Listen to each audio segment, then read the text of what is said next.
अभी 50 क्वेश्चन था तो उसको रोक के लगभग उसको और क्वेश्चन उसमें बढ़ाया जाएगा, ताकि सारे तरह के सभ्यता का क्वेश्चन एक ही जगह आ सके। क्योंकि अगर ये टेस्ट ले लेते ना तो फिर आगे वैदिक काल आ जाता, तो कहते हैं कि भैया एक दिन और पढ़ा देते हैं, और उसमें फिर मेसोपोटामिया की सभ्यता बता देंगे, सोमेरियन सभ्यता बता देंगे, बेबीलोन की सभ्यता, असीरिया की सभ्यता, बैक्टीरिया की सभ्यता, मिस्र की सभ्यता, ये सब थोड़ा बहुत सभ्यता वगैरह को बता दे, या फिर मृदभांड वगैरह बता दे, तो एक कंप्लीट हो जाए। हालांकि कोई बात नहीं, अगर जितना होता है होगा, नहीं तो कल फिर टेस्ट ले ही लेंगे आप लोग को। उसमें कोई बहुत बड़ा चीज तो पढ़ना तो सब है आप लोग को, समझ में गया? फारस की सभ्यता, हाँ भाई सबको फारस की सभ्यता सब पढ़ाएंगे। स्टार्ट करते हैं। आपको लगभग कल सिंधु सभ्यता के बारे में सब समझा दिए थे, समझा दिए थे। मेसोपोटामिया बताना था कि अच्छा, मृदभांड के बारे में बताए थे। मृदभांड को कि इंग्लिश में क्या कहा जाता है? पोल्ट्री कहा जाता है। क्या कहा जाता है? पोल्ट्री। पोल्ट्री नहीं, पोल्ट्री जानते हैं किसको कहा जाता है? हाँ, मुर्गी फार्म। कोरोना नहीं रहता ना, था आप लोग क्लास में पोल्ट्री की तरह बैठे रहते। देखिए, मृद भांड, पोट्री, इसमें क्वेश्चन समझिए कहां से देगा। आप में से कितने लोग नेट जेआरएफ का नाम सुने? सुने हैं? बाकी ज्यादातर 90% लोग जो होते हैं वो लोग क्या करते हैं, एमए यानी पीजी करके छोड़ देते हैं। पहले क्या था कि यूजीसी एक संस्था थी, यूनिवर्सिटी ग्रांट कमीशन। इसे कहा गया कि आप एक एग्जाम लीजिए, national eligibility test. National eligibility test, जो इस टेस्ट को पार कर जाएगा उसे आप पढ़ाइएगा और उसे बनाइएगा डॉक्टर ऑफ फिलोसफी, पीएचडी की डिग्री दे दीजिएगा। क्या दे दीजिएगा? पीएचडी की डिग्री। और पीएचडी की डिग्री लेने के बाद ये कहलाएगा असिस्टेंट प्रोफेसर, और उसके बाद बन जाएगा प्रोफेसर। क्या बन जाएगा? प्रोफेसर बन जाएगा। यानी अगर आपको पीजी कॉलेज में पढ़ाना है, सब लोग ध्यान से समझो भाई, अब टेस्ट नहीं होगा अभी। चलिए, लाइव वाले सब एक और को लेट से ज्वाइन करता है, लड़की होगी वो। चलिए देखिए ध्यान से। तो एग्जाम कराने के लिए, कंडक्ट कराने के लिए कोई ना कोई संस्था चाहिए जो एग्जाम कंडक्ट कराए। गवर्नमेंट तो एग्जाम कंडक्ट नहीं कराएगी, तो किसे दे देती थी? यूजीसी को। एग्जाम का नाम क्या था? नेट। पढ़ाई कौन सी होती थी? अभी एग्जाम पास कीजिएगा तब ना पीएचडी, ऐसे छोड़ दीजिएगा तो कूल घोड़ा बैल पीएचडी कर लेगा। हाँ, ये पीएचडी हो जाता है। फिर आपको क्या बना जाता था? Assistant professor. फिर आप क्या बन जाते थे? प्रोफेसर। फिर एसोसिएट प्रोफेसर, फिर रीडर, फिर आगे जाके ऐसे पोस्ट होते रहते थे। स्टार्टिंग होती थी आपकी असिस्टेंट प्रोफेसर से। समझ आ गया कि नहीं आ गया? अब इसमें क्या था कि जो नेट का एग्जाम देते थे, उस एग्जाम में भी एक कंडीशन अप्लाई थे कि अगर आप बहुत अच्छा नंबर से पास हो गए ना, टॉप 15% में आ गए, 15% टॉप में आ गए, तो सरकार अपने पास से आपको पैसा देती थी, जूनियर रिसर्च फेलोशिप। क्या करती थी? Junior research fellowship. तो दोनों एक ही चीज था। देखिए ध्यान से, आपको एग्जाम देना था नेट का, ऐसा नहीं था जेआरएफ का एग्जाम देना था। सपोज कीजिए नेट के एग्जाम में 100 लड़के पास हुए, तो इसमें से 85 लड़के क्या कहलाएंगे कि भैया हम नेट कर रहे हैं, और 15 लड़के भी क्या कहलाएंगे? हम भी नेट ही कर रहे हैं। लेकिन 15 लड़कों को सरकार अपने पास से पैसे देती थी, और बहुत बड़े अमाउंट में देती थी, 30-40 हजार रुपये महीना, सैलरी से ज्यादा रिसर्च करने। अभी भी मिलता है। तो ये जेआरएफ केवल उनको मिलता है जो टॉप स्टूडेंट थे, ताकि आप रिसर्च कीजिए, नए नए चीजों को थेसिस लिख के दीजिए आपको रिसर्च करने के लिए। तो दोनों में कंफ्यूज नहीं होइएगा। जो नेट है वही जेआरएफ है। अपने पैसा से पढ़िएगा तो नेट कहलाएंगे, और अगर सरकार के पैसा से पढ़ रहे हैं तो नेट जेआरएफ कहलाएंगे। नेटवे कहलाएंगे लेकिन नेट जेआरएफ कहलाएंगे। ये केवल आपको एक सर्टिफिकेट दे देता है कि आप नेट पास हैं। अब इसके बाद आप यूनिवर्सिटी तय कीजिए, इसकी वैलिडिटी 2 साल है। अब मान के चलिए इसको पास कर लिया आप, अब आपको यूनिवर्सिटी तय कर लीजिएगा, आपको पटना यूनिवर्सिटी से पीएचडी करना है, या फिर मगध यूनिवर्सिटी से पीएचडी करना है, या फिर इलाहाबाद कहाँ कहाँ। अब हर यूनिवर्सिटी में आपका डायरेक्ट एग्जाम नहीं लिया जाएगा, इंटरव्यू लिया जाएगा। अब मान के चलिए कोनो घोंचू है वो सोचेगा जेएनयू से पीएचडी कर ले, नहीं होगा। भले आप ये पास हो गए तो आपको उसी हिसाब से इंटरव्यू पास करके देना पड़ेगा। फिर आप क्या कहलाएंगे? PhD, doctor of philosophy. नाम के आगे क्या लग जाएगा? डॉक्टर। लेकिन वो डॉक्टर चीर फाड़ वाला नहीं है, हाँ, फिलोसफी वाला है। कौन सा है? फिलोसफी। उसके एग्जाम में ये क्वेश्चन फिक्स है कि मृदभांड से पूछेगा। उसमें ये जेआरएफ के एग्जाम में फिक्स है कि आपको मृदभांड से क्वेश्चन पूछना ही पूछना है। अब सोचो यार, अगर 30-40 हजार आपको पढ़ने के लिए दे दे रहा है, टोटल मिला के अगर सेंट्रल यूनिवर्सिटी की, उसमें कई जगह से पैसे मिलते हैं। आप जैसे मान के चलिए आप यूपी से पीएचडी कर रहे हैं, तो यूपी गवर्नमेंट की कुछ स्कीम होती है, हर स्टेट की अपनी स्कीम होती है कि जो पीएचडी करेगा हम उसको 10,000-12,000 रुपये महीना स्कॉलरशिप देंगे, छात्रवृत्ति जिसको। नहीं दिख रहा है वीडियो? हाँ, दिख रहा है ना? लोल है, मोतियाबीन है वो। चलिए ध्यान दीजिए, तो कुछ स्टेट गवर्नमेंट दे देती है, यूनिवर्सिटी के अपने कुछ रूल रेगुलेशन होते हैं कि जो हमारे यहाँ से पीएचडी करेगा हम उसको 30 जो भी 5-7 हजार देंगे, कुछ सेंट्रल गवर्नमेंट दे देती है, मिला जुला के आपकी सैलरी बराबर वो स्कॉलरशिप हो जाता है। अच्छा है वो भी, तो उसमें ये एग्जाम पूछता है। हालांकि यूजीसी ने कह दिया था कि भैया हमारे बस का नहीं है ये एग्जाम कराना, क्योंकि यूजीसी के पास टाइम नहीं था कि हर यूनिवर्सिटी पर वो नजर रखे। पूरी यूनिवर्सिटी पे नजर कौन रखता है? यूजीसी। वरना घोटाला हो गया, पेपर लीक हो गया, क्या हो गया, सब यूजीसी। तो उठा के गवर्नमेंट ने इसे किसके दे दिया? सीबीएसई। किसको दे दिया? सीबीएसई। तो जरा पीएचडी हो सीबीएसई बोर्ड हो गया। सीबीएसई बोर्ड नहीं हुआ, सीबीएसई को जिम्मेदारी दे दी गई है कि आप फेयर एग्जाम कंडक्ट करिए। सीबीएसई बोर्ड में नकल वकल नहीं होता है, करियो नहीं पाएगा, सब भोदा होता है सब। हिंदी मीडियम वालन के आगे सोच रहा सीसीटीवी कैमरा लगा दो तब वो नकल कर लेता है। पढ़ने में ठीक होता है सीबीएसई वाला, नकल की जरूरत नहीं पड़ती है। चलिए, तो उसमें मृदभांड का टॉपिक ज्यादा पूछता है। तो मृदभांड जो है भैया ये बहुत ज्यादा जरूरी चीज है। मृदभांड को पहले तो इसे लोग समझते ही नहीं थे, इसे पढ़ना भी चाहिए कि नहीं पढ़ना चाहिए। ये मृदभांड जो है इसकी शुरुआत जो किए थे फ्लिंडर महोदय ने किया था। किसने किया था? फ्लिंडर महोदय ने। वर्ल्ड में इन्हें किसने किया था? फ्लिंडर में। तो भैया भारत में भी कोई ना कोई क्या होंगे? जनक होंगे। तो भारत में थे बीबी लाल। कौन थे? बीबी लाल। ये कहाँ मिला था याद है? कालीबंगा में। कालीबंगा, भारत में बीबी लाल। और इसका महत्व इतना बढ़ गया कि कहा जाता है कि यह पुरातात्विक अध्ययन का, आर्कियोलॉजिकल स्टडी का ये अल्फाबेट है। क्या है? अल्फाबेट है। यानी क्वेश्चन पूछा था आपका जेआरएफ में कि पुरातात्विक अध्ययन का वर्णमाला, वर्णमाला मतलब अल्फाबेट किसे कहा जाता है? यानी आर्कियोलॉजी, पुरातत्व यानी पुराने चीज को अध्ययन का वर्णमाला किसे कहा जाता है? तो किसे कहा जाता है भैया? मृदभांड को। किसे? मृदभांड को। तो हम ये कह सकते हैं कि ये अल्फ यानी आर्कियोलॉजी यानी आर्कियोलॉजिकल अध्ययन का ये अल्फाबेट है। अब अगर किसी को एबीसीडी याद नहीं रहेगा तो उससे कल्पना करेंगे कि वो अंग्रेजी बोलेगा? नहीं बोल सकता वो। हिंदी नहीं है, हिंदी अलग चीज है कि हम लोग डेली बोलते रहते हैं इसलिए थोड़ा सा फेमिलियर है। तो इसे हम लोग क्या कहते हैं भैया? अल्फाबेट के नाम से जाना जाता है। इसकी पहली बार जो साक्ष्य मिला है ना, ये पहला साक्ष्य जो मिला है 9 पाषाण काल से मिला है। और 9 पाषाण काल से लेके उसके बाद मिलता आया है कंटिन्यू। बफरिंग क्यों कर रहा है जी? एक मिनट वो।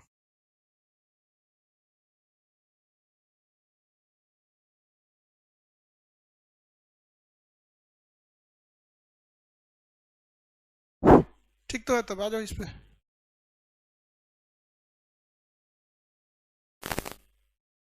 नहीं बफरिंग कर रहा है जी, हम एक ही जगह खड़े थे, हमको पैर में थोड़ा गड़बड़ है इसलिए वो सोच रहा है ऐसे कि सर रुक गए।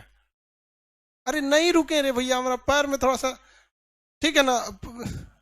अरे पैर में हमसे चला नहीं जा रहा है असल में। नहीं, उनको लग रहा होगा ना कि जैसे नेटवर्क प्रॉब्लम होता है तो आवाज जाता है, वीडियो रुक जाता है। तो हम एक ही जगह खड़े थे तो उनको लग रहा था आवाजिया जा रहा है, सर रुक गए। हमको दिक्कत हो रहा है चलने में। असल में क्या है ना कि हमारे मोहल्ले में जो कुत्ता जो होते हैं सब, उन सबको डेली खाना पीना खिलाते रहते थे हमेशा। लॉकडाउन की वजह से घर चले गए थे, वो सबको हम मिले नहीं। अचानक आए ना, बहुत खुश था सब, कैंसर आ गए। बहुत खुश। हम खाना पीना उन सबको हमेशा खिलाते रहते थे, तो गोदी में खेलने लगता है सब।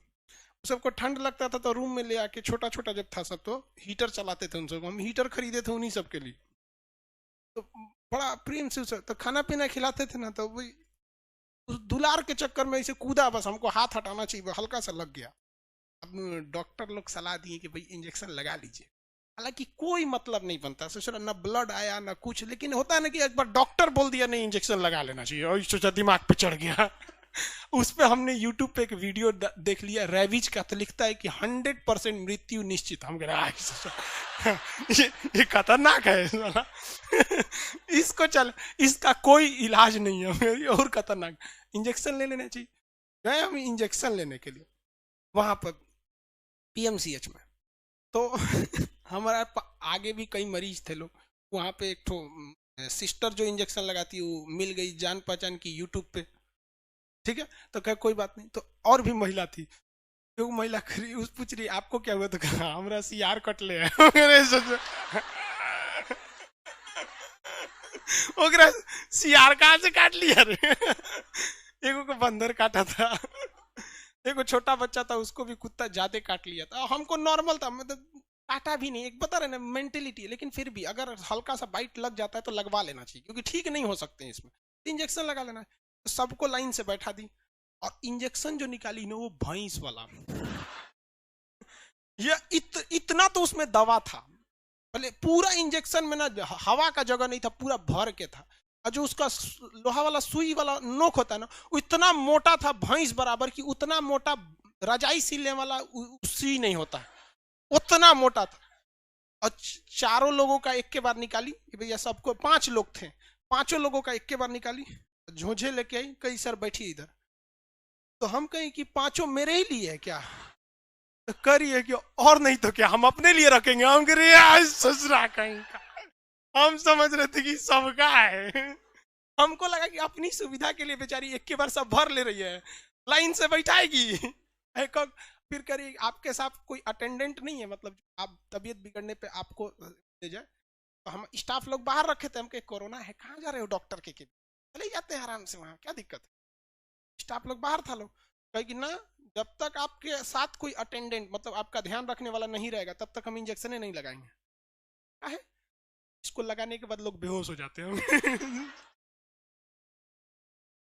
और यार मतलब ना ये हाथ उठ, एक इंजेक्शन तो यहाँ टेडबैक का पहला लगा, उसके बाद एक 0 वाला यहाँ लगा। जब 2 लग गया ना, तब पूछ रही है कि जो मोटका भैंसवा वाला 4 गो था, फिर नाश्ता किए हैं? तो बस ब्रेड वगैरह किए, फिर नहीं पहले भर पेट खाइए, नहीं तो भूखे रहेंगे तो ऐसे ही उलट जाएंगे। उसके बाद इतना मोटा मोटा है, अरे वो जांग में लगता है एकदम यहाँ पे, और मतलब हाथ में लगाएंगे तो आर पार हो जाएगा। बहुत बड़ा होता है, बस उसी लिए थोड़ा सा ना हल्का सा, अब समझते हैं इतना मोटा इंजेक्शन लग जाता है थोड़ा दिक्कत होता है चलने में, तो हम इसीलिए खड़ा है। तो उसको लग रहा है कि बफरिंग कर रहा है वीडियो। अरे हम खुदे बफरिंग हो रहे हैं यार, रात भर सोया नहीं गया है। लेकिन लगा लेना चाहिए आपको, अगर कभी डॉग बाइट हो जाए लगा लेना चाहिए, तो कभी लापरवाही नहीं करना चाहिए। चलिए आगे देखते हैं हम लोग। बफरिंग नहीं कर रहा है। आगे देखिए, वर्णमाला कहा जाता है। इसका जो पहला साक्ष्य मिला है वो कहाँ पे मिला है? नवपाषाण काल में। कहाँ पे? नवपाषाण काल में। नवपाषाण काल में कहाँ से मिला है? इलाहाबाद से। प्रयागराज हो गया है, आप समझते हैं, इलाहाबाद कहिए या प्रयागराज कहिए, अभी के हिसाब से प्रयागराज में हो गया, ठीक है। ये जो होता है नवपाषाण काल में, इसमें अब इसका अध्ययन जो होता है भाई, ये जो होता है भैया पोट्री जो होता है, इसका अध्ययन पोट्री कहलाता है, मृदभांड कहलाता है। इसकी आयु कैसे निकालते हैं? तो भैया पोट्री की आयु आप यूरेनियम विधि द्वारा नहीं निकाल सकते। किसी चट्टान की आयु निकालने के लिए हम यूरेनियम विधि का प्रयोग करते हैं। जीवाश्म की आयु निकालने के लिए कार्बन 14 का प्रयोग करते हैं। पेड़ पौधों के आयु निकालने के लिए उसके कैम्बियम यानी वलय गिनते हैं। जानवरों की आयु निकालने के लिए सींग और दांत देखते हैं। पुरुष की आयु निकालने के लिए पूछ लेते हैं। महिला की आयु निकाल ही नहीं सकते हैं, कुछ भी कीजिएगा 25 से ज्यादा निकलेगा ही नहीं।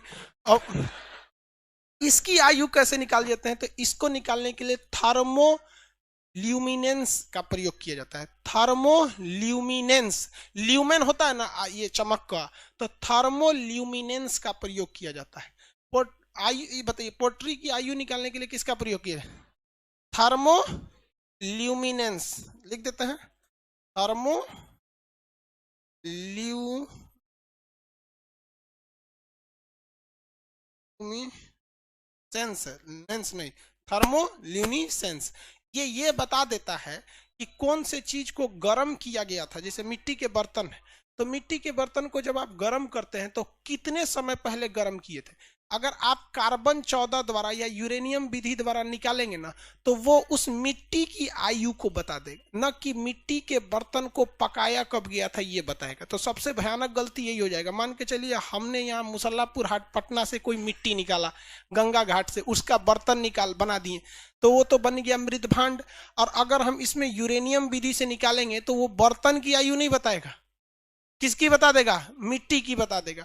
तो यूरेनियम विधि से मिट्टी की आयु थोड़ी निकालना है, हमें आयु किसकी निकालनी है, बर्तन की। तो थर्मोल्यूमिनेंस विधि द्वारा इसे क्या किया जाता है, निकाला जाता है। जिस तरह से सिंधु सभ्यता के सबसे ज्यादा स्थल आप बताइए किस जगह से मिले, किस राज्य से मिले हैं, कहां से, गुजरात से। गुजरात से ना मिले हैं जी, कितने मिले, हाँ 200, टोटल कितने थे, लगभग 350 के आसपास थे, जिसमें 200 अकेले कहां से मिल गए, गुजरात से मिल गए। उस तरह ये क्वेश्चन क्या नहीं पूछेगा कि मृद भांड जब भारत में मिले हैं, वो भी 9 पाषाण काल से मिलते आ रहे हैं, तो भारत में सबसे ज्यादा मृद भांड कहां से देखने को मिले, हस्तिनापुर। हाँ, सबसे ज्यादा तो हस्तिनापुर देखने को मिला था। तो मृद भांडों का पहला अध्ययन जो व्यवस्थित ढंग से किया गया वो कहां से किया गया, हस्तिनापुर से, हस्तिनापुर से किया गया। यानी सबसे ज्यादा मृद भांड कहां से मिला है, हरियाणा से, हरियाणा से मिले। कहां से मिले, हरियाणा से मिला। लेकिन पहला साक्ष्य कहां से मिला भैया, इलाहाबाद से मिला। किसी को कोई दिक्कत नहीं, यहां तक में आगे बढ़ जाए। अब देखिए ये मृद भांड को हम 4 कैटेगराइज में बांटते हैं। एक जो हड़प्पा के वक्त में मिला था, हड़प्पा सभ्यता जब खत्म हुई, यानी सिंधु सभ्यता जब खत्म हुई, तो उस समय आ गए आर्य। कौन आ गए, आर्य। और आर्य संस्कृत बोलते थे, इसलिए उन्होंने वेदों की रचना कर दी। तो आर्य के काल को, जिस समय भारत में आर्य रहते थे, उस काल को हम लोगों ने कहा वैदिक काल, क्योंकि उसी समय बैठ के वो वेदों की रचना कर दी। तो जैसे सिंधु सभ्यता खत्म हुई, कौन सी सभ्यता चालू, वैदिक। तो वैदिक काल जब खत्म हुआ तो चालू हो गया महाजनपद, यानी शहर बनना चालू हो गए। क्या बन गए, शहर बनना चालू हो गए। शहरों का निर्माण हुआ, जिसमें मगध बहुत बड़ा महाजनपद यानी बहुत बड़ा शहर बनकर उभरा था। तो बेसिकली आपको कितने चीज देखने को मिले, एक हड़प्पा देखने को मिलेगा, हड़प्पा के बाद क्या मिलेगा, वैदिक काल, क्या मिलेगा, वैदिक। उसके बाद महाजनपद मिलेगा। टोटल ये 3 टाइप के ही आपको सीक्वेंस में देखने को मिलते हैं। अब महाजनपद जब खत्म हो जाएगा ना, तो फिर आपको बड़े बड़े राजा देखने को मिलेंगे, हर्षवर्धन वगैरह। हालांकि महाजनपद से ही राजा देखने को मिल जाते हैं, अशोक वगैरह महाजनपद के काल के ही थे। तो आपसे ये भी पूछ सकता है कि भैया बताइए, हड़प्पा के वक्त में कौन सा मृद भांड था, वैदिक काल में कौन सा मृद भांड था, और महाजनपद के काल में कौन सा मृद भांड था, कौन सा मृद भांड यानी पॉटरी था।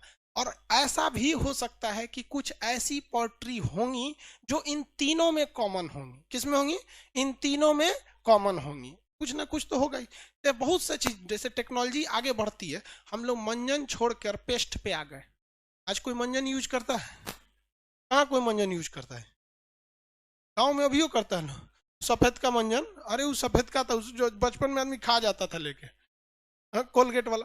तो आदमी धीरे धीरे उसको छोड़ा कि नहीं छोड़ा, स्लेट पे लिखना छोड़ दिया, चौक से लिखना छोड़ दिया। तो टेक्नोलॉजी जैसे जैसे आगे बढ़ी, हम लोग में बहुत सारे चेंजिंग है। लेकिन बहुत सी ऐसी चीजें हैं जो पहले भी वैसी ही थी और आज भी वैसी ही हैं। जैसे चौकी देखते हैं, कितनो बड़का टू डेवलप रह जाए, घर में चौकी मिलबे करेगा। हाँ, ब्याह शादी हुआ है तो दीवान पलंग मिल जाएगा, वो दीवान पलंग नौकरी वालों को मिलता है, बाकी सबको तो कई गो नौकरी ना मिलेगा, खटिए दे देगा जो। आप आज भी देखिए खटिया का प्रयोग यानी चारपाई का प्रयोग या चौकी का प्रयोग बहुत साल से आ रहा है और अभी तक हो रहा है। तो कुछ ऐसे मृद भांड होंगे जो इसमें भी होंगे। तो देखिए हड़प्पा के सभ्यता में गैरिक मृद भांड चलता था, वैदिक काल में चित्रित धूसर मृद भांड चलता था, और इसमें जो था ये पॉलिश किए हुए मृद भांड चलते थे। महाजनपद के काल में कैसे चलते थे, पॉलिश किए। महाजनपद में सबसे बड़ा महाजनपद आप लोग को पता होगा भाई, कौन सा है, मगध महाजनपद। कौन सा, मगध महाजनपद। मगध महाजनपद दक्षिण भारत में या उत्तर भारत में, अरे उत्तर भारत, बिहार था यार, तुम लोग भी दक्षिण भारत, देखो नॉर्थ इंडिया में था। भाई जितने महाजनपद थे ना नॉर्थ इंडिया में थे, माहिष्मती एक तो दक्षिण भारत का सबसे बड़ा था, देवसेना वाला, ये माहिष्मती एक माहिष्मती थी जो दक्षिण भारत की सबसे बड़ी महाजनपद थी। बाकी आपका जितना महाजनपद था सब कहाँ था, उत्तर भारत में था। तो ये जो, हाँ, दो तो पाकिस्तान में भी था। तो अभी ये महाजनपद पे काहे लिए फोकस करें जब उस पे पढ़ाना ही नहीं है, बस आपको नॉर्मली बताते। 16 टोटल शहर हुए थे महाजनपद के। यार ये कौन बोलता है हैप्पी बर्थडे? हमरा खुद का बर्थडे याद ना है, तोरा देर पता चल गया। क्या बोल रहा है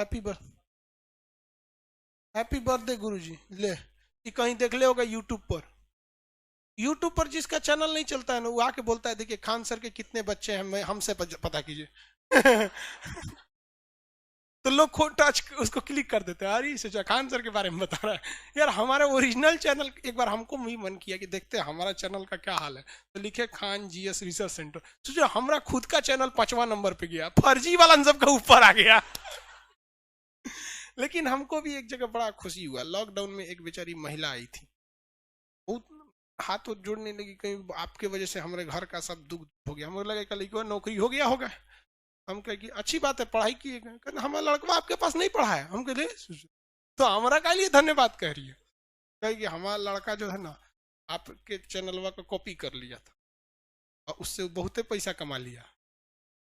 हाँ, हम लॉकडाउन में बहुत समस्या आ गया था, हम यही लॉकडाउन में 2 बेटी का ब्याह करके निकला दिए। हम कहे चल भाई कम से कम इतना तो काम आए हम। चलिए देखिए ध्यान से, तू हमारा बर्थडे विश करता है पगला कहीं।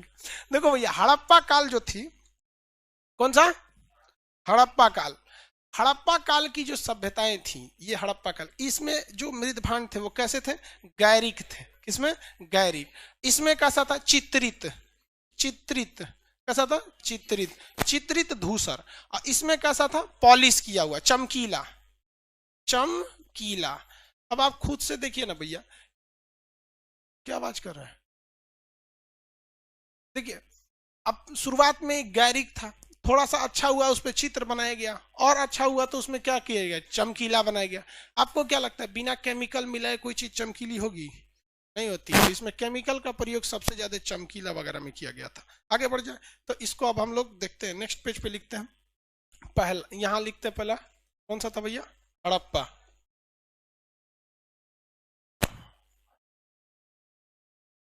हड़प्पा। दूसरा वैदिक, तीसरा महाजनपद, महाजनपद काल। कौन सा काल, महाजनपद काल। इस काल में जो था ये था गैरिक मृदभांड। कौन सा, गैरिक मृदभांड, मृदभांड इंग्लिश में क्या कहेंगे, हाँ, ऑची कलर पॉटरी, ठीक है, इसको शॉर्टकट में ओसीपी कहते हैं, ठीक है, ओसीपी शॉर्टकट में कहते हैं। ये किस कलर का था भैया, लाल कलर का। ये बेसिकली किस काल में था, हड़प्पा काल में। किस काल में, हड़प्पा काल में। तो याद रखेंगे हड़प्पा काल के जितने मृदभांड मिले हैं वो सब कितने, वो सब सब के सब किस रंग के थे, लाल रंग के। किस रंग के, लाल रंग के।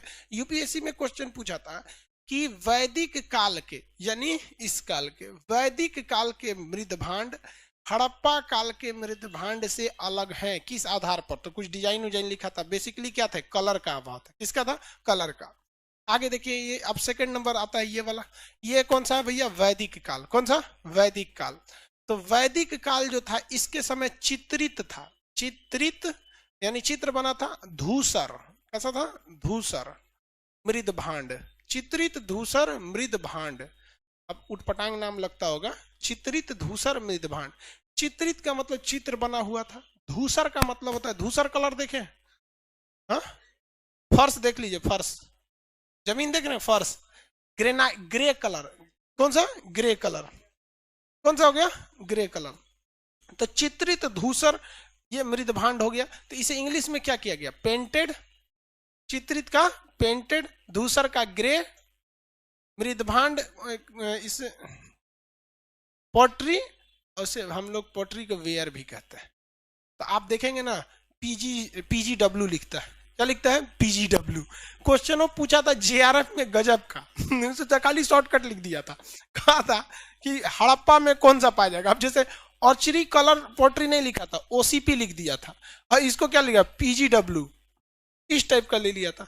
उस ऑब्सेशन लेकिन को समझ में नहीं आ रहा था कि रीजनिंग का क्वेश्चन है कि इतिहास का क्वेश्चन है, ये लिख दिया था आप। तो भाई आप तो सिलेबस पढ़े, आपको तो पता ही होना चाहिए।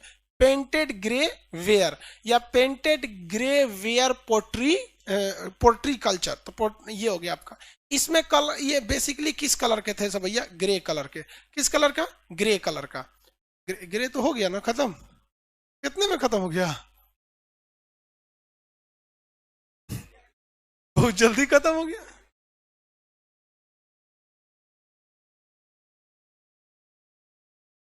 हो गया,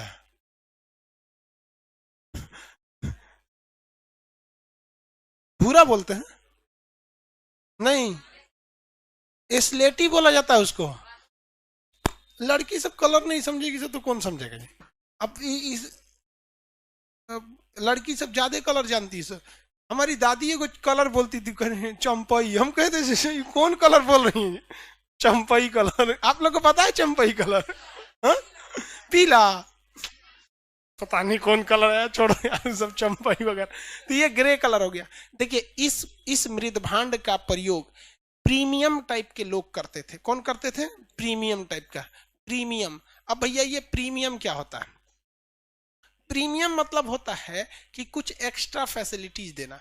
जैसे आप ट्रेन में सुने होंगे प्रीमियम ट्रेन है, ये कौन सा ट्रेन है, प्रीमियम ट्रेन है। प्रीमियम ट्रेन की खासियत होती है कि उसका किराया ज्यादा होता है, फैसिलिटीज ज्यादा होती हैं, स्टॉपेज बहुत ही कम होता है, रेगुलर नहीं चलती हैं। आप देखते होंगे किसी भी रूट में हफ्ता में एक दिन कोई प्रीमियम ट्रेन होगी, समझ में आ गया कि नहीं गया।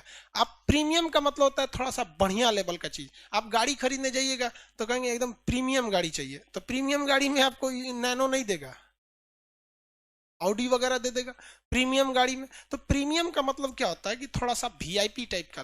कौन सा, वीआईपी टाइप का, वो क्या हो गया प्रीमियम। अब जैसे मान के चलिए कि कोई किसी को काजल लगाना है छोटा बच्चा को, तो छोटा बच्चा को प्रीमियम काजल काहे लगाइएगा, वो तो रात में ऐसे चिराग गर्म करके ऊपर करिया लगा दीजिए पोत के, हो गया उसका, वो नॉर्मल काजल है। लेकिन अगर किसी दुल्हन को सजाना है तो इसी टाइप का आता है, वो एकदम बजा दी, वो क्या है, प्रीमियम है। तो इसमें मेनली किसका प्रयोग था भैया, प्रीमियम था। ये क्या था, प्रीमियम। ये ज्यादातर इस आकार में चित्रित धूसर मृदभांड शैली में जो मिले हैं वो हर टाइप के मिले। इसी टाइप का गिलास भी मिला है, बर्तन भी मिला है, कटोरा भी मिला है। मतलब जो बर्तन आज के वक्त में आप यूज करते हैं ना, चित्रित धूसर मृदभांड शैली में वो सारे बर्तन मिले हैं, और ये प्रीमियम वाले ही लोग यूज करते थे। अब बात करते हैं महाजनपद काल में। भैया महाजनपद का काल जो था, तो पहला बात की उत्तरी था, हाँ, तो ये उत्तर भारत में था, तो इसे कहा गया उत्तरी। काले रंग का था तो काले, अब चमकीले था तो चमकीले, चमकीला। अब मृदभांड लिखने का जगह नहीं, आप अपने से लिख लीजिएगा। तो इसको इंग्लिश में क्या कहेंगे, नॉर्थ ब्लैक पॉलिश्ड, पॉलिश्ड, भाई एनबीपी कर देंगे, नहीं समझ आया, एनबीपी का ये था। अब इसका प्रयोग जो था बेसिकली कब हुआ था, महाजनपद के काल में। कहां पे, महाजनपद के काल में, यानी 600 ईस्वी तक। कहां तक, 600 ईस्वी तक, लगभग बहुत लंबा साल तक। अभी सबसे आधुनिक मृदभांड कौन सा मिला है, वही ये उत्तर काले चमकीले मृदभांड। इसमें बहुत सारे रसायन का प्रयोग था। किसका, रासायनिक पदार्थ का प्रयोग था। कौन सा, रासायनिक पदार्थ का प्रयोग था। अब यहां देखिए, अब थोड़ा सा पहले चलते हैं। क्वेश्चन ये यहां तक तो आपको बताए थे, मानव ने सबसे पहला किस धातु का प्रयोग किया, तांबा का, हाँ तांबा का। लेकिन मानव द्वारा प्रथम खोज क्या था, आग।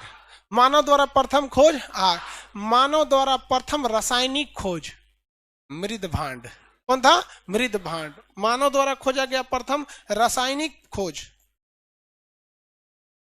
मृदभांड। रासायनिक खोज कर देगा तो मृदभांड। किसी को कोई दिक्कत नहीं है, हाँ ठीक है, सब आग तांबा, ठीक है, आप सब लोग का रासायनिक खोज था भैया। और उसमें भी कह देगा कि सबसे ज्यादा रसायन का प्रयोग किसमें हुआ, महाजनपद। ये वाला जो था ना, ये एक्स्ट्रा प्रीमियम था। मतलब समझिए कि एकदम वीआईपी लोग प्रयोग करते थे।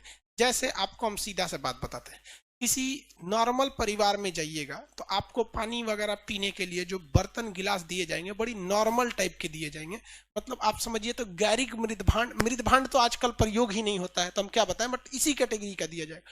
हाँ, थोड़े अमीर हैं तो आपके यहाँ के गिलास बर्तन थोड़ा सा वीआईपी रहेगा, लेकिन उस अमीर के घर में भी देखिएगा अगर कोई मेहमान आ गया, चाहे उसके दामाद आ गए, चाहे ये आ गए लोग, तो उसे थोड़ा गिलासों में अलग डिजाइन का निकालेगा, एक्स्ट्रा प्रीमियम निकालेगा। तो इसका प्रयोग एकदम एक्स्ट्रा प्रीमियम के वक्त में था, उपहार वगैरह को देने के लिए प्रयोग किया जाता था। तीनों काल के मृदभांड आपको समझ में आ गया होगा। अब बच गए एक मृदभांड जो इन तीनों में क्या थे, कॉमन थे, इन तीनों में कॉमन थे, किसी को दिक्कत नहीं है। लोटा में देंगे सर, हमारे यहाँ मेहमान आएगा तो देखो क्या नाम है इसका, मनीष, हाँ कह लोटा दे देंगे। अरे भैया गजब है सर।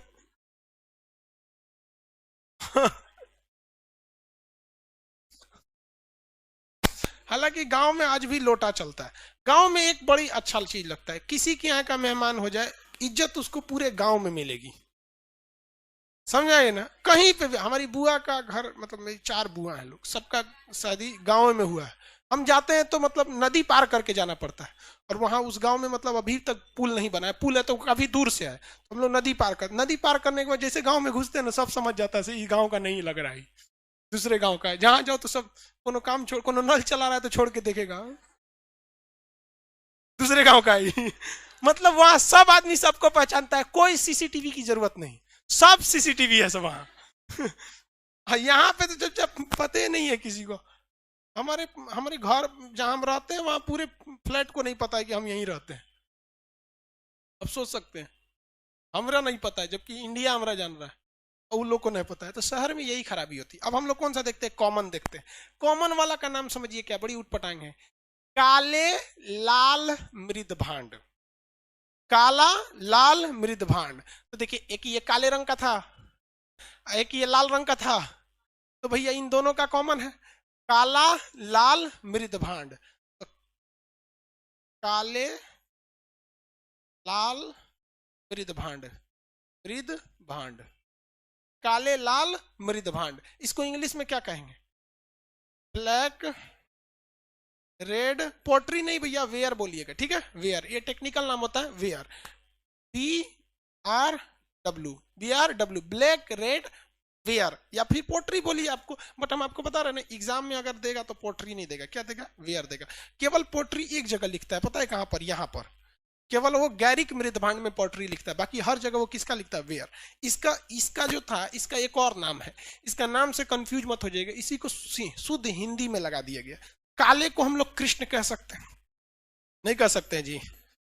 लोहा लाल रंग जो होता है, बेसिकली लोहा में आयरन ऑक्साइड पाया जाता है कि नहीं, लोहा में क्या पाया जाता है, आयरन ऑक्साइड। लोहा का लाल रंग किसके वजह से होता है, आयरन ऑक्साइड की वजह से। इवन मंगल ग्रह पे लोहा की मात्रा यानी आयरन ऑक्साइड की मात्रा ज्यादा है, क्या है, आयरन ऑक्साइड की ज्यादा मात्रा है, इसलिए उसको भी हम लोग क्या कहते हैं, वहां पे लाल है। तो इसमें लौहित का प्रयोग करता है, लौहित, क्या जी, लौहित से किस चीज का सेंस आ रहा है, लोहा का। तो कृष्ण लौहित मृदभांड, कृष्ण लौहित मृदभांड, तो ये इसी का नाम है भैया। ये हमको तो नहीं लगता भैया, ये तो थोड़ा सा दिमाग लगाएंगे तो काला को कृष्ण कर दिया, लोहा लाल होता है, लौहित कर दिया, मृदभांड कर दिया। ये कहां से मिला है पता है, इसे सुरा ताम्र पाषाण से। कहां से मिला है, ताम्र पाषाण, चिलकोलित से मिला है। और कहां तक मिला है, वैदिक पूरा यहां तक मिला है, लास्ट तक, मतलब महाजनपद तक, महाजनपद, ये यहां तक मिलते आया है, ये कॉमन रहा है, क्या रहा है, कॉमन रहा है। तो आपको अब मृदभांड से क्वेश्चन पूछेगा तो नहीं ना फंसेंगे, हाँ, नहीं तो अगर ऐसे मृदभांड नहीं पढ़िएगा तो फिर बाउंस से कर जाता है। ये पूछ कहां से रहा है, यहाँ पे मृदभांड याद रहेगा आप लोग को, क्वेश्चन बता देंगे, चलिए बताइए, बता दिए उसको, लाइव वाले आप लोग भी बताएंगे। बड़ा सुंदर नाम है, देखो लाइव वाला तो और इटता है। चलिए बताइए, वह कौन सा ऐसा मृदभांड था, लाइव वाले आप लोग भी बताते रहेंगे, वह कौन सा ऐसा मृदभांड था जिसमें आयरन ऑक्साइड की मात्रा देखी गई, हाँ, अरे नाम बोलिए, काले लाल मृदभांड, गलत, कृष्ण लाल पीला,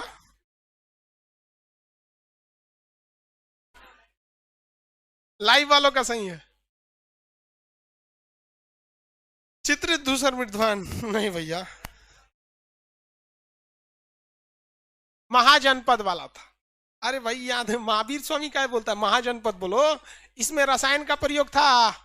आयरन ऑक्साइड क्या है, एक रासायनिक चीज है कि नहीं है, रासायनिक चीज है। तो वह कौन सा मृदभांड था जिसमें सर्वाधिक रसायन का प्रयोग किया था, महाजनपद वाला। अब ये कोई आपका ये तो खुद एगो क्वेश्चन है, महाजनपद, ये तो आपका आंसर नहीं है। आंसर तो यही होगा ना, उत्तर काले चमकीले मृदभांड। तो आप या तो बोल दीजिए चमकीला वाला, या बोल देते हैं महाजनपद वाला, आराम से समझ में आ जाता। नहीं समझे, उत्तर काले मृदभांड, उत्तर काले मृदभांड।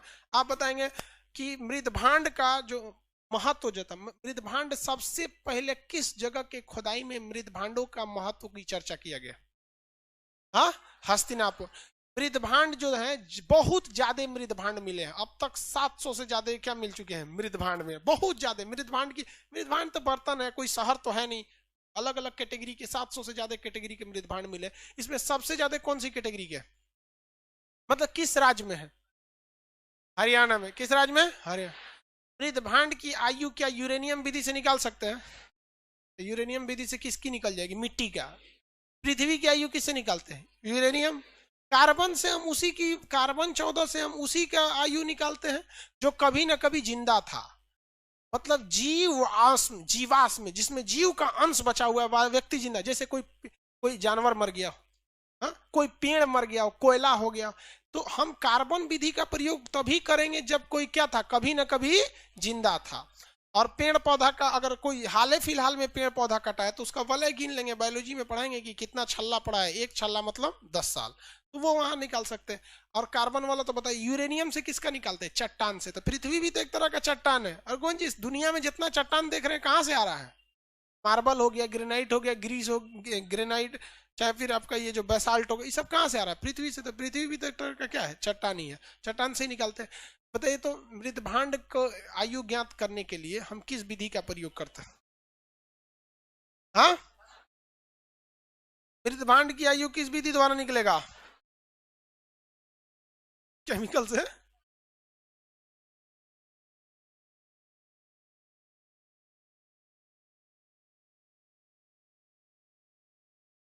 आप बताइए जी। हाँ, लाइव वाले लोग ठीक है, आप लोग का एप्लीकेशन वाले आप लोग भी ठीक ठाक। आप बताइए तो। हाँ, हरा सवाल। हाँ हाँ, क्लोरोफिल खड़ा हुई है। बताइए कौन विधि? बीच में नहीं बोलेंगे आप, मस्को हटाओ ना भाई, आप बोलने। जियो थर्मो, लियो, थर्मो।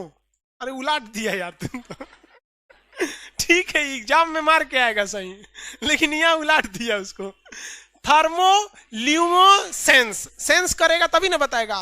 ल्यूमो मतलब देखिए, ल्यूमेंस मतलब क्या होता है, चमक। और जब उसको भूजा होगा, आग में जलाया होगा, तो चमक तो हुआ होगा उसमें। तो ऐसे सेंस में याद करिए ना, यहाँ पे क्लोरोफिल कहेगा, कुछ उल्टा सीधा मार देता है, जो आया मार दिया। ये समझ में आ गया कि नहीं आ गया? ये आपके मटेरियल में नहीं लिखा हुआ है, कोई टेंशन नहीं। जब आपको इसीलिए टेस्ट को रोक दिए थे कि जब टेस्ट देंगे ना तो उसमें ये आपका लिखा हुआ रहेगा, ठीक है?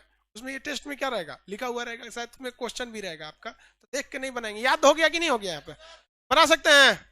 सबसे ज्यादा कालखंड तक देखे जाने वाली, हर एक कालखंड में मिलने वाले मृदभांड कौन से थे? कृष्ण लोदित, काले लाल, काले लाल। पुरातत्व विभाग की वर्णमाला किसे कहा जाता है? हाँ, मृदभांड को। मृदभांड के जनक किसे कहा जाता है? फिलिंडर। किसे? फिलिंडर। किसे? फिलिंडर। पता ही तो पुरातत्व क्या की जनक किसे कहेंगे? कनिंगम भारत में था। ब्रूस। कौन था? ब्रूस। और भारत में कनिंगम। विश्व में मृदभांड के जनक किसे कहेंगे? फिलिंडर। विश्व में मृदभांड के जनक फिलिंडर। लेकिन भारत में हाँ, बीबी लाल, बीबी लाल। वेरी गुड, चलिए याद रहेगा ना, कॉन्फिडेंस। आप देखिए क्वेश्चन वगैरह भी आप लोग ऐसे बनाते रहेंगे, प्रीवियस वगैरह, हालांकि हम आपको देते ही रहते हैं क्वेश्चन। हिस्ट्री में एक चीज याद रखेंगे, जितना अगर आप छोड़ दिए, जिस दिन आपका एक दिन का क्लास छूट गया, या जो हम पढ़ाए हैं वो आपको याद नहीं है ना, आप लिख के रख लीजिए ना, आपको हिस्ट्री नहीं आ सकती। आपको अगर साक्षात इसका अगर सबूत चाहिए, लाइव वाले आप लोग को क्या मतलब, जो पटना में बैठे हैं उनको हम सबूत दिखा देते हैं। अभी इसी क्लास में बहुत सारे सबूत होंगे। इसमें से कितने लड़के हैं जिनको लॉकडाउन के पहले ये पढ़ा दिए थे, पुराने, अब उठे भी नहीं करेगा साहब। हाँ, अरे हम बहुत से लड़कों को, लड़का लड़की लोग को तो हम भाई फेस जान रहे हैं कि भाई इन लोग को पढ़ा दिए थे। पढ़ा दिए थे कि नहीं पढ़ा दिए थे? अरे हाँ ना बोल ना लो बबुआ। हम कौन सा फांसी देने वाले हैं? जो याद नहीं रहेगा तो ना हम फांसी देंगे, और न याद रहेगा भी तो ऐसा नहीं है कि हम आपको कोई पुरस्कार दें। लेकिन ये सारी चीजें हम पढ़ा दिए थे लॉकडाउन से पहले। 4 मार्च को लास्ट क्लास चला था यहाँ, 4 मार्च को लास्ट क्लास चला था, और उस 4 मार्च के क्लास में 5 बजे का टाइम था, और उस समय हम आपको मध्यकालीन समय के संगीत यंत्र पढ़ा के छोड़े थे। याद कीजिए, कोनो को संगीत यंत्र नहीं होगा, हम हर चीज बताए थे, बीना कबाया, बांसुरी, सुराही, लोटा, थरिया सब बता के सब छोड़ दिया सब यहाँ पे। तो इतिहास का सबसे बड़ा श्राप यही है कि जो हमें आज छोड़ेगा हम पूरा इतिहास बिगाड़ देंगे उसका। इसलिए इसको छोड़ना ही नहीं, इतिहास कोई खिलवाड़ नहीं। और सबसे सिंपल तरीका है, पढ़ाई में रिवीजन कभी नहीं कीजिए। किसी बकलोल को पकड़िए अपने लॉज में और उसको क्या कीजिए, पढ़ाइए। आप लोग को तो गर्ल्स हॉस्टल में आराम से मिल जाएंगे सब बकलोल, और लड़का सब में भी आराम से मिल जाएगा सब। बकलोल खोजने का तरीका है क्या चीज, ज्यादा चक्कर पकड़ करेगा। और जो होशियार के पीछे नहीं पड़ना है, उससे बहुत घमंडी होता है सब। होशियार लड़का जानते हैं, अगर उसको लगेगा कि यहाँ पे बहुत अच्छा पढ़ाया जा रहा है तो बताइए नहीं करेगा हम वहां पढ़े हैं। आपको क्या जरूरत है भैया, आप भी समझाइए ना किसी को। आप क्या रहिए, समझाते पढ़ाते रहिए, रीजन समझिए। अभी के वक्त में इस क्लासरूम में इतने लड़के हैं, अलग अलग डिस्ट्रिक्ट में लाइव सेंटर चल रहा है, उतने लड़के हैं, हॉल नंबर 2-3 में इतने लड़के हैं, एप्लीकेशन पे अभी बहुत लड़के हैं। अभी फर्स्ट सर्वर जो दिख रहा है यहाँ पर 6685 लड़के हैं, 6685 फर्स्ट सर्वर पे है। आप लोग को भी दिख रहा होगा गर्ल्स फर्स्ट सर्वर पे। अभी उसके पीछे कितना सर्वर, एक मतलब इसके सारे सर्वर को अगर मिला देते हैं ना हिस्ट्री में, तो अभी के वक्त में लगभग 30 से 40 हजार लड़के लाइव हिस्ट्री पढ़ रहे हैं एप्लीकेशन पे। लेकिन इनमें लगभग अभी के वक्त में जो रियल टाइम पे चल रहा है, इसमें 50,000 लड़के अगर लाइव पढ़ रहे हैं एप्लीकेशन पे, तो बाद में रिकॉर्डेड बहुत देखेंगे सब। वो तो रिकॉर्डेड ज्यादा देखते हैं लोग, लाइव बहुत कम पढ़ते हैं। इतने लोग में आप कह सकते हैं कि 100% इसमें कि सबसे ज्यादा दिमाग किसका कंसंट्रेट था इस सारे स्टूडेंट में। स्टूडेंट में किसी का 100% नहीं था, लेकिन हमारी मजबूरी में 100% रखना है। रीजन क्या है कि हम कुछ गड़बड़ करेंगे तो आप देख रहे हैं, कैमरा से लाइव वाला देख रहा है, एप्लीकेशन वाला देख रहा है। तो जब तक आप किसी पे रिप्रेजेंट नहीं करेंगे, आपके ऊपर प्रेशर नहीं रहेगा, आपका दिमाग कभी कंसंट्रेट नहीं होगा। हम लोग का दिमाग ही कंसंट्रेट रहता है। डरो ना लगता है यार कि अगर बाई दी वे पढ़ाते पढ़ाते भुला गए, तो देखो यार हम लोग से भी भूल सकते हैं, ऐसा नहीं कि हम लोग, लेकिन अपने आप में इतना शर्म लगेगा ना कि जिस रिकॉर्ड को हमने कायम किया है कि कोई लड़का ये नहीं कह सकता है कि खान सर नोट्स लेके आते हैं और पढ़ा के चल जाते हैं। कभी देखे हैं हमको? नहीं। तो हमको एक सबसे बड़ा डर ये लगता है कि हमको दिमाग कंसंट्रेट करना मजबूरी है कि आज तक कभी नोट्स देख के नहीं आए हैं। जो विषय पढ़ाना हो, चाहे वो फिजिक्स, केमिस्ट्री, बायोलॉजी, कुछ पढ़ाना हो, करंट अफेयर से लेकर, कभी नोट्स लेके नहीं आए। लेकिन ऐसा नहीं है कि हमको सब ये, हमको डर लगते रहता है, सोच रहा कहीं जो गलती से भूल गया ना गड़बड़ा जाएगा। इसलिए सब दिमाग का बोझा हटाओ, फुल कंसंट्रेट रहते हैं, समझा देते हैं आपको, आप भी कंसंट्रेट रहेंगे, आप भी समझा दें। अदरवाइज दूसरा कोई रास्ता नहीं, दूसरे को पढ़ाते रहेंगे। ये समझ में आ गया अमृतभान? अब हम लोग क्या चालू करते हैं, मेसोपोटामिया की सभ्यता। ये हम आपको मटेरियल में नहीं लिखा, हम टेस्ट में आपको दे देंगे, ठीक है? टेस्ट में इसको दे देंगे। मेसोपोटामिया की सभ्यता को थोड़ा देख लेते हैं। सभ्यता बताई दी इतना, किसे कहा जाता है सभ्यता? सब लोगों, अरे एक तो ट्रैक्टर रैली वाला वीडियो बन गया जी, यूट्यूब पे डालना है, याद दिलाना ना, क्लास खत्म होने के बाद यूट्यूब पे डाल देंगे। देखो ये वाला वीडियो डाले थे ना,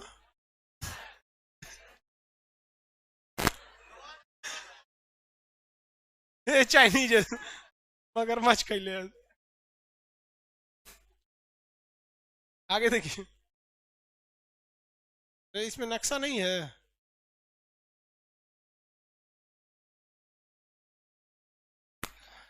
मेसोपोटामिया कहाँ था भैया? इराक। अभी के वक्त में इराक। मेसोपोटामिया अभी के वक्त में इराक। देखिए, इराक में एक नदी बहती थी जिसका नाम था यूफ्रेटस और टिग्रिस। दो नदियां थी, यूफ्रेटस और टिग्रिस।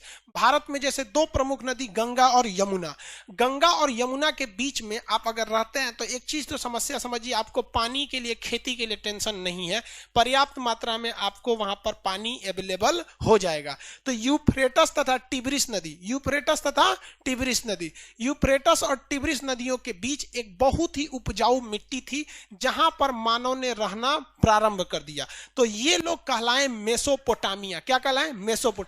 ये लोग पूरी तरह से देहाती थे क्योंकि इनके यहाँ कोई सड़क मिलने के बहुत बेहतरीन साक्ष्य नहीं मिले हैं, नाली मिलवे नहीं किया है जहां तहां पानी फेंक दो, जैसे मन वैसे कर दो यहाँ पर, ना ही कोई बेहतरीन ढंग से नगर बसाए गए हैं कि सड़कें सीधी हैं, मतलब किसी का दरवाजा आगे निकलना है कि पीछे निकल, जिसकी का जोने मन हो इनसे दरवाजा निकाल दे रहा है, कोई सिस्टमेटिक ढंग नहीं है। तो इस हिसाब से ये बताया जा सकता है कि जो मेसोपोटामिया की सभ्यता है ये एक ग्रामीण सभ्यता है। कैसी है? ग्रामीण सभ्यता। तो बताइए ये कौन सी नदियों के दो नदियों के बीच में थी? टिग्रिस तथा यूफ्रेटस। टिग्रिस तथा यूफ्रेटस। ये ग्रामीण थी या शहरी? ये लिखा हुआ मिला है या इससे देख कर लगता है? देख कर लगता है भाई, सिस्टमेटिक नहीं है। अब आई मान के चलिए आप जहाज से जा रहे हैं, नीचे आपको गांव है या शहर है, आपको आराम से पता चल जाता है। आप फ्लाइट से जाइएगा ना, तो जब नीचे फ्लाइट उड़ने वाली रहती है तो ही थोड़ा बहुत दिखता है, जब लैंड करने वाली रहती है तो हल्का दिखने लगता है। ऊपर तो समझे में नहीं आता है, कभी कभी तो चल रहा है कि रुक गया है, चारों ओर तो नीला नीला दिखता है, बादल तो नीचे भर रहता है, ऊपर जाने के बाद कुछ समझ में नहीं आता, नीचे नहीं दिखता है ऊपर।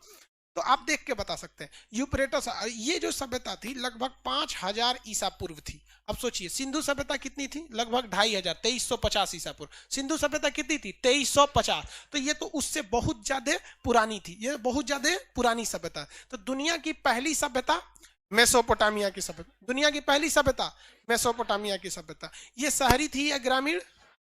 किस देश में, आज के वक्त में किस देश में? इराक। एशिया के किस दिशा में? पश्चिमी दिशा में। एशिया के पश्चिमी दिशा में थी। ये शहरी या ग्रामीण? ग्रामीण थे। ये सभ्यता का मुख्य आधार कृषि था। सभ्यता का मुख्य आधार कृषि। क्या था? कृषि। ये सभ्यता बहुत बड़े एरिया में फैली थी, जिसलिए अध्ययन की सुविधा से इसे 4 खंडों में बांटते हैं। कितने खंडों में? 4 खंड। एक का नाम है सोमेरियन सभ्यता। क्या नाम है? सोमेरियन। लिखेंगे नहीं, डायरेक्ट याद रखना आपका। कौन सा? सोमेरियन सभ्यता। कौन सी सभ्यता? सोमेरियन। कुछ याद आ रहा है? सिंधु सभ्यता वाले कहां से भाग के आए थे सर? सोमेरु। तो सोमेरियन सभ्यता, एक हिस्सा का नाम था सोमेरियन सभ्यता, दूसरे हिस्सा का नाम था बेबीलोन की सभ्यता। कौन सा? बेबीलोन। पहला सोमेरियन, दूसरा बेबीलोन, दूसरा बेबीलोन। झूलता बगीचा कहाँ है? झूलता बगीचा बेबीलोन में। अरे बगीचवा नहीं झूलता, उसमें इस तरह से सिंचाई की व्यवस्था रखी गई है ना, पानी के आने जाने, जिस वजह से, जिससे लगता है कि बगीचा क्या है? झूल रहा है। ये आपका विजुअल इफेक्ट होता है। आप तारामंडल में जाइएगा ना, आपको लगेगा सोचो कुर्सियां हिल रहा है, नहीं, वो लाइटवा हिलाता है ऐसे ऊपर। पटना तारामंडल कोनो गत का नहीं है। हाँ, कोलकाता वाला तो इंडिया का टॉप है। कोलकाता का बिरला प्लानिटोरियम वो तो इंडिया का टॉप है, बट ये भी ठीक ठाक है, ऐसा नहीं है, लेकिन सही है। तो उसमें देखते हैं विजुअल इफेक्ट होता है, लगता है ना जैसे, मतलब कई लोग तो डरने लगते हैं, मतलब लगता है कि गिरा देगा। तू लोग ये सब जगह जाया करना, तुम लोग थोड़ा सा कभी घूम लिया करो, टेंशन वेंशन खत्म होगा। चलिए आगे देखिए। तो पहला कौन सा भैया? सोमेरियन। दूसरा बेबीलोन। बेबीलोन में किसका मकबरा है? सिकंदर। बेबीलोन में किसका मकबरा है? सिकंदर का घोड़ा भी वहीं पे मर गया था टेंशन से। घोड़ा भी क्या हो गया? मर गया टेंशन से। भूखे फराल उसका घोड़ा जो था सिकंदर का, वो भी मर गया। घोड़ा और कुत्ता, ये दो ऐसे जानवर है जो मालिक से बहुत प्रेम करते हैं। और कांकरेज नाम सुने हैं? किस जाति, किस चीज की नस्ल है कांकरेज? कांकरेज किसकी नस्ल है? इधर लड़की को कोई सही बोली थी, गाय की नस्ल। कांकरेज नस्ल जो है गाय की है। उसका सींग देखिएगा ना, डर जाइएगा। मेरा दोनों हाथ देख रहे हैं, इतना में उसका सींग होता है, बहुत सबसे बड़ा सींग कांकरेज का होता है। और वो अपने स्वामी भक्त होती है, जिस मालिक ने उसे पाला है, जो उसे खाना खिलाता है। अगर आप उस, मतलब अगर कोई वो 100 गायों के बीच में चल रही है और आप अगर उसके मालिक का कॉलर पकड़ लीजिएगा ना, उसके मालिक को बुलाने की जरूरत नहीं है, अगर देख ली तो हुक देगी आपको। सबसे ज्यादा स्वामी भक्त होती है सर कांकरेज नस्ल की गाय, वहां पे वो हुकेगी आपको पक्का। अब आप टेंशन नहीं लीजिए, बहुत जबरदस्त होती हैं सर। तो ये 3 नस्ल ऐसी होती हैं, और हालांकि अगर आप देखेंगे तो बहुत डर जाएंगे। सबसे बड़ी सींग उन्हीं की होती है। हालांकि ये ज्योग्राफी का टॉपिक है, जब हम आपको कृषि ज्योग्राफी पढ़ाएंगे तो फिर जानवरों की नस्ल पढ़ाएंगे, उसमें क्वेश्चन भी पूछ देता है ये किस चीज की नस्ल है, कभी पौधे की नस्ल पूछता है। तो यहाँ उसकी घोड़ा भी मर गया था। तो 2 ठो हो गया आपका, कौन कौन सा? सोमेरियन और बेबीलोन, सोमेरियन और बेबीलोन। उसके बाद आता है असीरिया। कौन सा? असीरिया। कौन सा?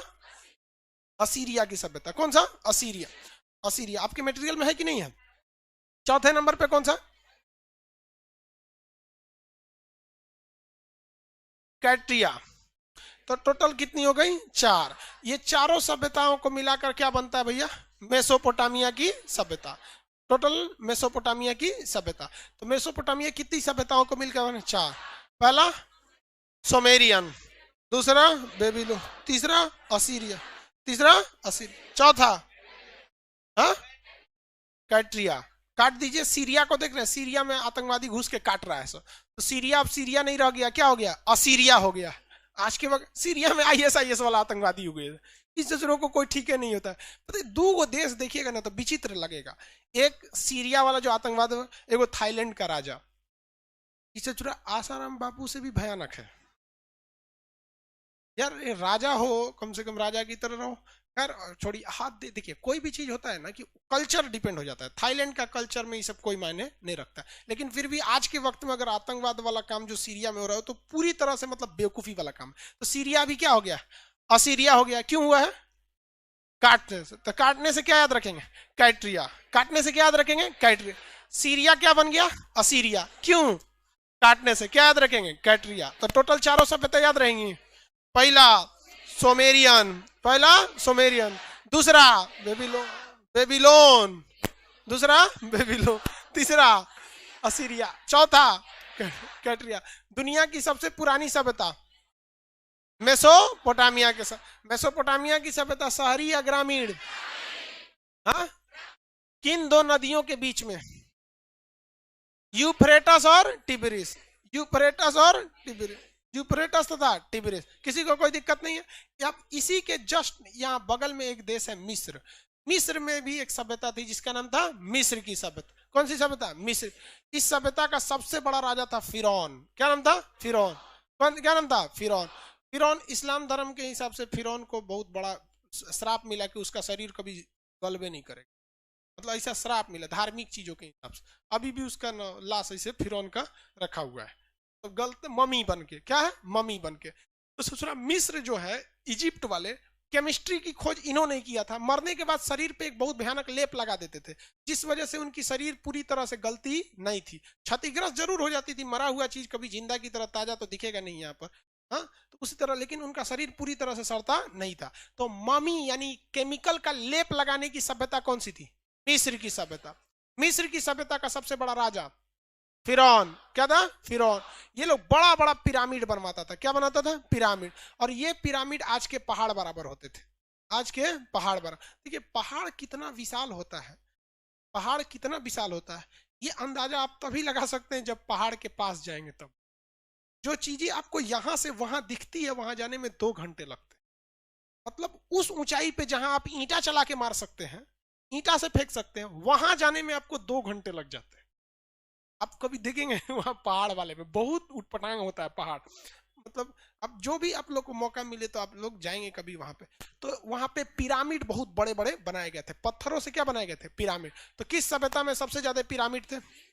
मम्मी देखने को मिला। मिस्र सभ्यता का सबसे बड़ा राजा। मिस्र सभ्यता किस नदी के किनारे बसी थी? नील नदी। कौन सी नदी? नील नदी। नील नदी की देन किसे कहते हैं? किसे? मिस्र। मम्मी कहाँ के लोग बनाते थे? मिस्र। केमिस्ट्री की खोज मिस्र। हाँ, मिस्र के। वही केमिकल लगा दिए लोग। केमिस्ट्री को हम लोग विज्ञान का विज्ञान कहते हैं। क्या कहते हैं? विज्ञान का विज्ञान। विज्ञान का विज्ञान किसे कहेंगे? केमिस्ट्री। अब भले आधुनिक रसायन के आप लेवेसियर को आप क्या कहिए? फादर कहिए, बशर्ते उस समय मिस्र को ही हम लोग क्या मानते थे? रसायन का जनक कहते हैं। अब नेक्स्ट कल समझेंगे, ठीक है? आज के लिए इतना ही। कल टेस्ट भी ले लेंगे। देखिए हाँ, मान के चलिए ले भी लेंगे, मान के चलिए नहीं हो लेंगे। अगर कोई सभ्यता वगैरह बच गया तो बमनी लोग निकलिए।